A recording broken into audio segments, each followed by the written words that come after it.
Hello students, good morning to all of you. आशा करती हूँ आप सब लोग अच्छे से होंगे और एग्ज़ाम्स की प्रिपरेशन में बिजी होंगे। कई स्टूडेंट्स ने बच्चों रिलायबिलिटी एंड वैलिडिटी के बारे में आप लोगों ने पूछा था कि मैम रिलायबिलिटी एंड वैलिडिटी के बारे में थोड़ा सा बता दीजिए। तो आज हम लोग रिलायबिलिटी के बारे में बात करेंगे। देखिए, जब हम किसी भी टेस्ट को कंस्ट्रक्ट करते हैं, कोई भी परीक्षण, उसकी जब हम अंतिम रूप से उसको बना लेते हैं, उसको फॉर्म कर लेते हैं, तो उसके बाद हम उसकी रिलायबिलिटी और वैलिडिटी को चेक करते हैं, उसका मूल्यांकन करते हैं। परीक्षण रचना करने के बाद ये आवश्यक नहीं है कि उसका हम मानकीकरण करें और उसका स्टैंडर्डाइजेशन करें, किंतु उसकी रिलायबिलिटी और वैलिडिटी को चेक करना बहुत ज़्यादा ज़रूरी है। तो आज हम रिलायबिलिटी के बारे में बात करते हैं कि व्हाट इज़ रिलायबिलिटी और व्हाट इज़ विश्वसनीयता। तो जैसा कि आपको मालूम है कि विश्वसनीयता का, जैसा कि नाम से पता चल रहा है, कि विश्वास करना। हम अपने डेली जीवन में बहुत सारी चीज़ों के ऊपर, बहुत सारे लोगों के ऊपर आंख मूंद करके विश्वास करते हैं। जैसे कि हम मार्केट में सामान लेने जाते हैं, हम किसी दुकानदार से कोई सामान लेते हैं, तो हम पहली बार उसके यहाँ से कोई सामान लाते हैं तो हम ले आते हैं, लेकिन अगर वो सामान अच्छा निकलता है और तो हम दोबारा से उसी के पास जाते हैं, दोबारा भी अच्छा निकलता है तो हम दोबारा जाते हैं। तो इस तरह से करते करते धीरे धीरे हमारी उस दुकानदार के प्रति या उस व्यक्ति के प्रति या उस मित्र के प्रति हमारा उसके ऊपर विश्वास हो जाता है कि हाँ, ये व्यक्ति हमको सामान अच्छा देगा, या ये व्यक्ति हमें कभी धोखा नहीं देगा, या उसके प्रति हमारी एक अच्छी सी धारणा बन जाती है। और ये धारणा कोई एक दिन में नहीं बनती है, ये काफ़ी लंबे समय तक उसको परखने के बाद बनती है। यही कथन जो हमारे मनोवैज्ञानिक परीक्षण है उनके संदर्भ में आता है। किसी परीक्षण का विश्वसनीयता का जो तात्पर्य है वो ये बताता है कि वो परीक्षा कितनी शुद्धता के साथ साथ या कितना सही उस विशेषता का मापन करती है जिसके लिए उसको तैयार किया गया है। अब इस संकल्पना को हम, इस कॉन्सेप्ट को हम कई तरह से हम उसको रिप्रेजेंट कर सकते हैं कि अगर सपोज आपने कोई परीक्षा बनाई है और आपने उसको एक ग्रुप पे एडमिनिस्टर करा है, तो सपोज 6A के विद्यार्थियों पे आपने उसको एडमिनिस्टर करा है। उसके एक हफ्ते बाद या 10 दिन बाद आपने पुनः उसी परीक्षा को दूसरे 10 दिन बाद या 8 दिन बाद उसी ग्रुप पे, उसी समूह पे, यानी 6A के विद्यार्थियों पर फिर से आपने उसको एडमिनिस्टर करा है। दोनों की परिस्थितियां बिल्कुल समान हो, तो दोनों बार के जो बच्चों को प्राप्तांक मिलेंगे वो दोनों लगभग समान होने चाहिए। उन दोनों अंकों के बीच में पर्याप्त समानता होनी चाहिए। अगर उसके बीच पर्याप्त समानता है तो इसका मतलब कि वो परीक्षण आपका विश्वसनीय है। इसके अलावा अगर हम एक परीक्षण के 2 अलग अलग रूप हो, उनकी 2 अलग अलग फॉर्म्स, जैसे आप लोग देखते होंगे एग्जाम्स में आपको क्वेश्चन पेपर्स के सेट दिए जाते हैं, सेट 1, सेट 2, सेट 3, सेट 4। इसी तरह बोर्ड के पेपर्स में देखिए या किसी भी कॉम्पिटिटिव एग्जाम्स में देखिए आपको पेपर्स के सेट मिलते हैं। तो उसी तरह से अगर हम कोई मनोवैज्ञानिक परीक्षण कर रहे हैं तो और उसके अगर समान रूप है तो हम उन समान रूपों के दोनों सेट्स को एक ही समूह पर अगर प्रशासित करें और दोनों परीक्षाओं के प्राप्तांकों के बीच में पर्याप्त समानता हो, अगर उनके बीच में जो मार्क्स आते हैं वो लगभग एक से आते हैं, तो हम कह सकते हैं कि हाँ, ये परीक्षण हमारा विश्वसनीय है। या तीसरा क्या कर सकते हैं कि अगर हम किसी, मतलब जो परीक्षण हम एडमिनिस्टर कर रहे हैं उसके हम 2 भाग कर ले, 2 बराबर भाग कर ले। जैसे कि एक बार में हम इवन नंबर के क्वेश्चंस ले ले, दोबारा में ऑड नंबर के क्वेश्चंस ले ले, तो और दोनों भागों पर समूह के प्राप्तांकों के बीच पर्याप्त समानता हो, तब भी हम कह सकते हैं कि वो जो हमारा परीक्षण है वो विश्वसनीय है। अर्थात परीक्षण की जो विश्वसनीयता है उसके जो बच्चों को प्राप्तांक प्राप्त होते हैं उनकी स्टेबिलिटी के ऊपर निर्भर करती है।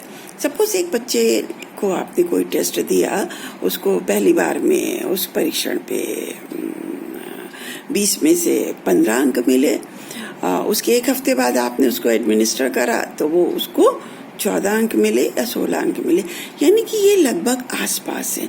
तो हम कह सकते हैं कि ये परीक्षा विश्वसनीय है।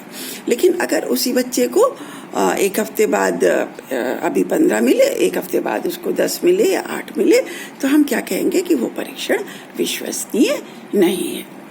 या हम दूसरा एग्जाम्पल देख सकते हैं कि अगर कोई हमने मानसिक परीक्षा ली है, किसी बच्चे का आईक्यू टेस्ट करा है, तो आज उसका आईक्यू अगर 115 आता है और दोबारा फिर से हम उन्हीं परिस्थितियों में वही परीक्षा उस बालक को फिर से देते हैं हफ्ते 10 दिन बाद, तो फिर से अगर उसका आईक्यू 115 ही आए या 114 आए तो हम कह सकते हैं, या 113 भी आ सकता है, 116 भी आ सकता है, मतलब पुराने वाले नंबर्स के आसपास आए, तो हम कह सकते हैं कि वो परीक्षा विश्वसनीय है।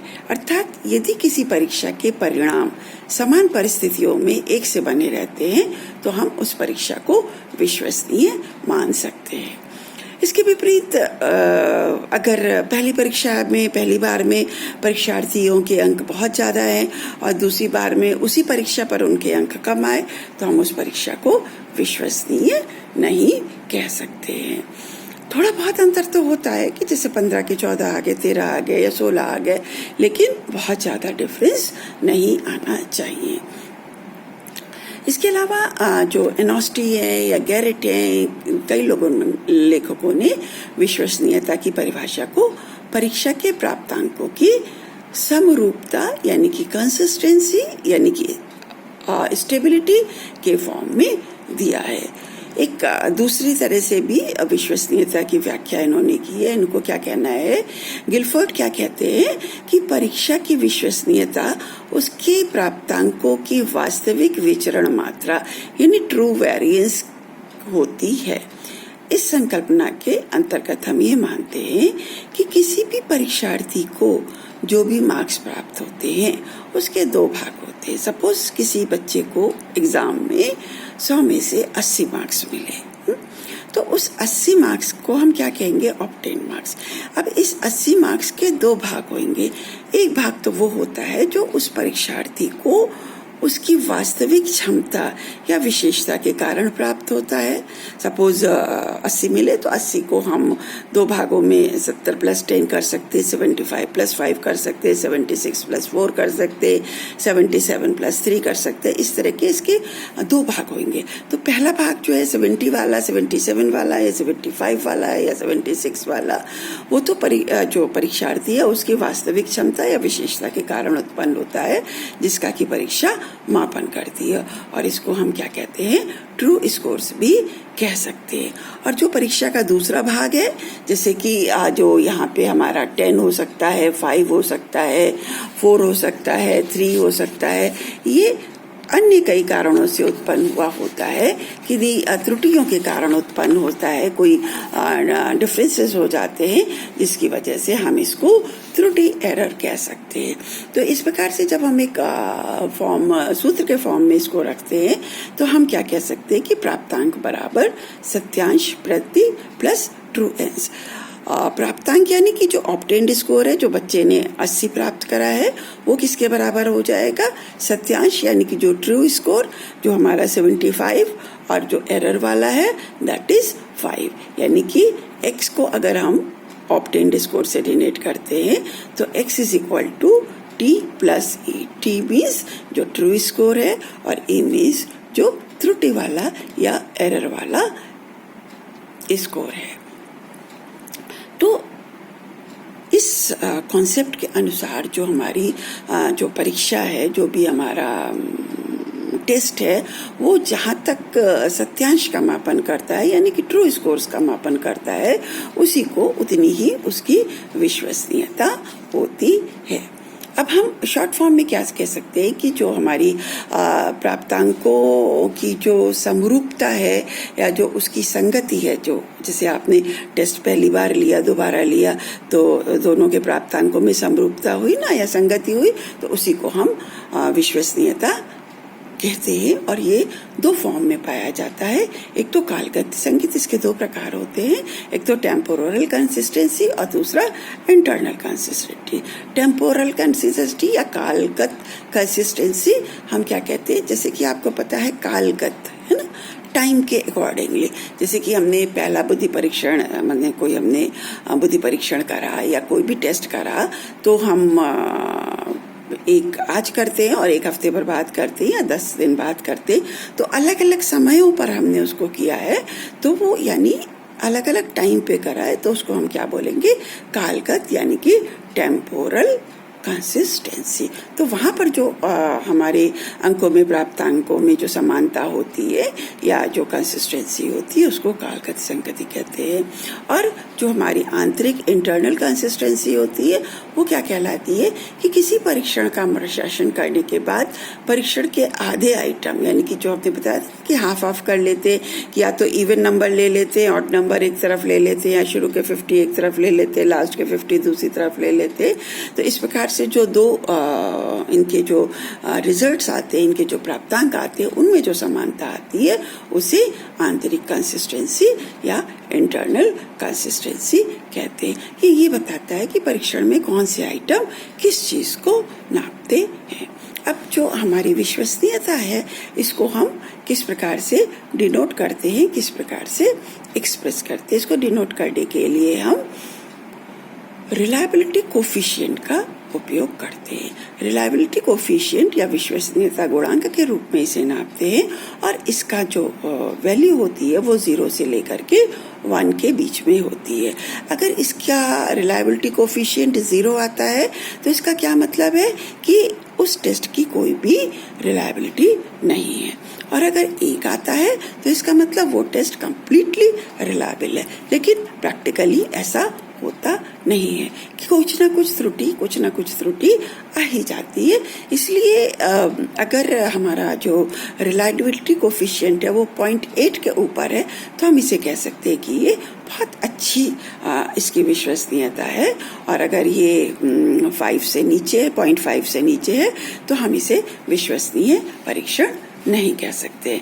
रिलायबिलिटी कोफिशिएंट निकालने का फॉर्मूला क्या होता है कि इसको n/n-1, n जहाँ पर क्या होता है, number of task, multiplied by total variance minus sum of variance divided by total variance. इसका फॉर्मूला मैं आपको अलग से लिख के ग्रुप पे डाल दूंगी। तो हम कह सकते हैं कि जो हमारी विश्वसनीयता गुणांक है, या जो कोफिशिएंट ऑफ रिलायबिलिटी है, या रिलायबिलिटी कोफिशिएंट जो है, वो एक न्यूमरल इंडेक्स है। और जो दो मापों के बीच सहसंबंध या मानक या संभावित त्रुटि के द्वारा उन मापों की विश्वसनीयता को शो करता है। अब इसको नापने की विभिन्न विधियां हैं। तो टेस्ट टेस्ट मेथड, इसमें हमें इससे स्टेबिलिटी ऑफ कोफिशिएंट कहते हैं। Parallel half method, parallel form method में इसे कोफिशिएंट ऑफ इक्विवेलेंसी कहते हैं। अर्धविच्छेद या तर्क संगत समानता विधि में या आंतरिक संगति गुण में इसे हम आंतरिक संगति गुणांक या एफिशिएंसी ऑफ इंटरनल कंसिस्टेंसी कहते हैं। तथा अन्य विधियों में इसे कोफिशिएंट ऑफ SEM या PEM के नाम से हम इसे जानते हैं। अब कोफिशिएंट निकालने की जो रिलायबिलिटी कोफिशिएंट निकालने की जो अलग अलग विधियां हैं, वो मैं आपको नेक्स्ट वीडियो में बताती हूँ कि कौन कौन सी विधियां हैं और किस प्रकार से हम इनका रिलायबिलिटी कोफिशिएंट निकाल सकते हैं, और वो कौन कौन से फैक्टर्स हैं जो रिलायबिलिटी कोफिशिएंट के ऊपर इफेक्ट डालते हैं। ये हम आपको नेक्स्ट वीडियो में बुलाते हैं। तब तक के लिए बाय बाय, टेक केयर।